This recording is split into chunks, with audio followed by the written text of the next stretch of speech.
आयोजित राष्ट्रीय कमलापुरी कार्यक्रम में यहाँ मंच पर उपस्थित बिहार के माननीय उद्योग मंत्री समीर महासेठ जी, मंच पर उपस्थित पूर्व विधान पार्षद सुमन महासेठ जी, सुपौल के नगर परिषद के अध्यक्ष राघवेंद्र झा राघव जी, प्रदेश अध्यक्ष अनिल गुप्ता जी,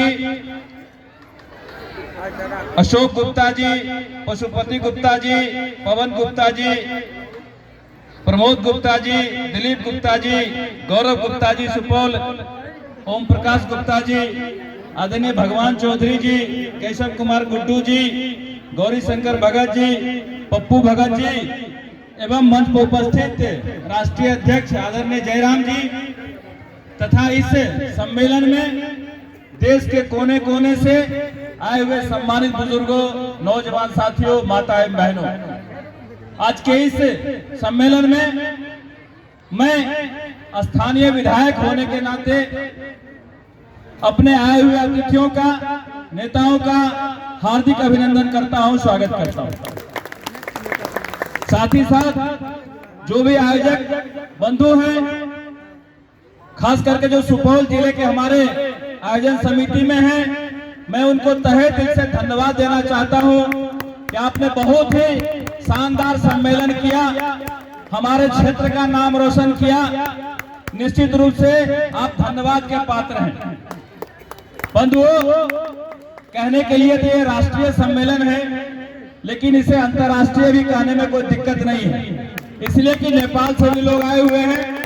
ये अंतर्राष्ट्रीय सम्मेलन है और इस सम्मेलन की महत्ता तब बढ़ जाती है जब हमको समझ में आता है कि कहां कहां से लोग यहां आए हैं।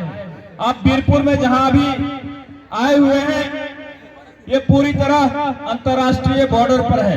यहां से 2 किलोमीटर आगे बढ़ेंगे तो आप नेपाल में चले जाएंगे, यानी कि ये पूरी तरह उत्तरी क्षेत्र है। और अभी हमको मिले बबलू जी जो कर्नाटक से आए हुए हैं, पूरी तरह दक्षिणी क्षेत्र से। इससे यह स्पष्ट होता है कि पूरे देश भर का सम्मेलन यहाँ है और देश के दूसरे कोने से इस कोने में लोग आए हैं, तो निश्चित रूप से महत्वपूर्ण सम्मेलन है। बंधुओं, किसी भी सम्मेलन का बड़ा उद्देश्य होता है। सभी पूर्व के वक्ता ने अपने अपने हिसाब से, अपने अपने अंदाज में बताया कि हमें क्या आवश्यकता है, हमारे सम्मेलन का क्या उद्देश्य है। साथियों, किसी भी सम्मेलन का उद्देश्य है, जब कोई हम जातीय सम्मेलन करते हैं तो निश्चित रूप से यह उद्देश्य होता है कि हमारी जाति संगठित हो, हमारी जाति का पूछ हो, हमारी जाति मजबूत हो और हमारी जाति का राजनीति में भागीदारी अवश्य हो। ये डिमांड रहता है, क्योंकि ये लोकतंत्र है, ये वोट तंत्र है। हर चीज होता है वोट से। आप जो डिमांड कर रहे हैं वो भी किसी न किसी राजनीतिक पार्टी से, किसी न किसी प्रधानमंत्री से या मुख्यमंत्री से आप डिमांड करते हैं, और वो डिमांड आपका तभी पूरा होगा जब आप संगठित रहेंगे और जब आपके वोट की ताकत दिखाई पड़ेगी, तब जाकर के आपका मांग पूरा होगा। बंधुओं, सामाजिक संगठन का और कई उद्देश्य होता है। सामाजिक संगठन का उद्देश्य होता है कि जो समाज को हम मजबूत करें, जो समाज में कमजोर वर्ग है हम उनको मदद पहुंचाएं। अपने समाज में जो भी अनपढ़ लोग हैं उसे हम पढ़ाने का काम करें, जो दिशा विहीन लोग हैं उसे सही दिशा पकड़ाएं। ये जो सामाजिक काम है, इस काम को करना चाहिए।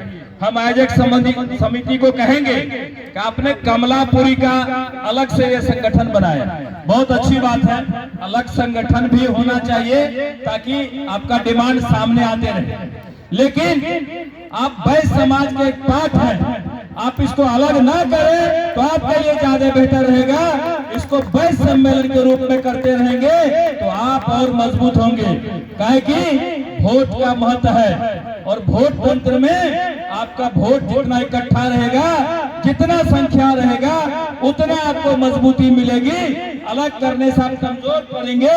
डिमांड करते रहिए, कोई दिक्कत नहीं है, लेकिन एकत्रित रहेंगे तो निश्चित रूप से आपकी मजबूती होती रहेगी। और जहां तक वैश्य समाज का सवाल है, अब देने लेने की बात करते हैं। कई लोग कहे कि वैश्य समाज मांगता नहीं है, ये बिल्कुल सही बात है। मैं ऐतिहासिक तौर पे कहना चाहता हूँ कि आपने समाज को देते आया है, आपके पूर्वजों ने देश को देते आया है। हम उदाहरण के तौर पे कहना चाहते हैं, हम महाराणा प्रताप के वंशज हैं।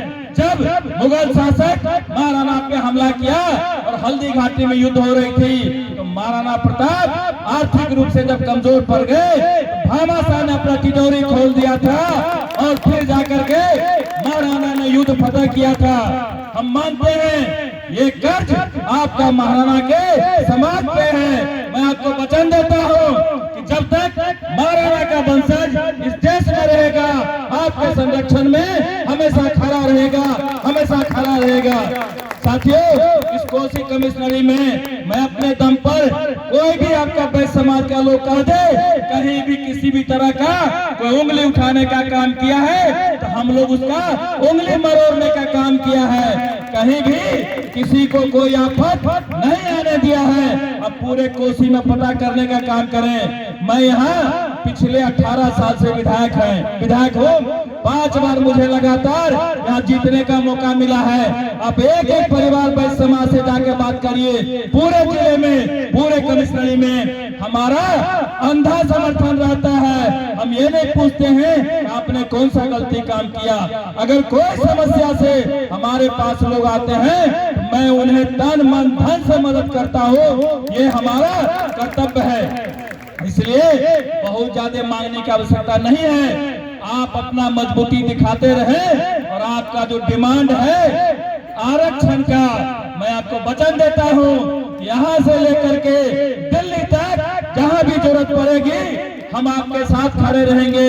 आरक्षण आपका अधिकार है और आप जिस समाज से आते हैं पूरा देश जानता है, पूरा दुनिया जानता है कि आप किसको समर्थन देते हैं। आपके समर्थन से आदरणीय नरेंद्र मोदी जी लगातार प्रधानमंत्री बन रहे हैं और आगे भी बनते रहेंगे। ये आपकी पार्टी है और आपका अधिकार निश्चित रूप से मिलकर के रहेगा। हम आपको वचन देते हैं, हमारी जहां भी आवश्यकता होगी आप हमें एक फोन करेंगे, मैं आपके साथ खड़ा मिलूंगा। और हम ये भी कहना चाहते हैं कि अपने यहाँ जो स्थानीय साथी हैं, अगर आप कमलापुरी वैश्य समाज के लिए कुछ करना चाहते हैं तो आप यहाँ जमीन की व्यवस्था करिए, मैं वहाँ भवन बनवाने का काम करूंगा अपने स्तर से। और तो और हम ये भी कहना चाहेंगे कि 8 साल का सम्मेलन होता है, इसको हर साल करिए और सुपौल के दूसरे प्रखंड में भी करिए। कोसी कमिश्नरी में आप जहां भी करेंगे मैं अपने स्तर से हर तरह का मदद करने का काम करूंगा। फिर से बहुत बहुत धन्यवाद। आप सब लोग इकट्ठा हुए, पुनः स्वागत। भारत माता की, भारत माता की। बहुत बहुत धन्यवाद। बहुत बहुत धन्यवाद। अब मैं ऋषिकेश कुमार राघव जी से कहूंगा कि आके हम लोगों को थोड़ा सा शुभकामना दे। मधुबनी से आए हैं ऋषिकेश।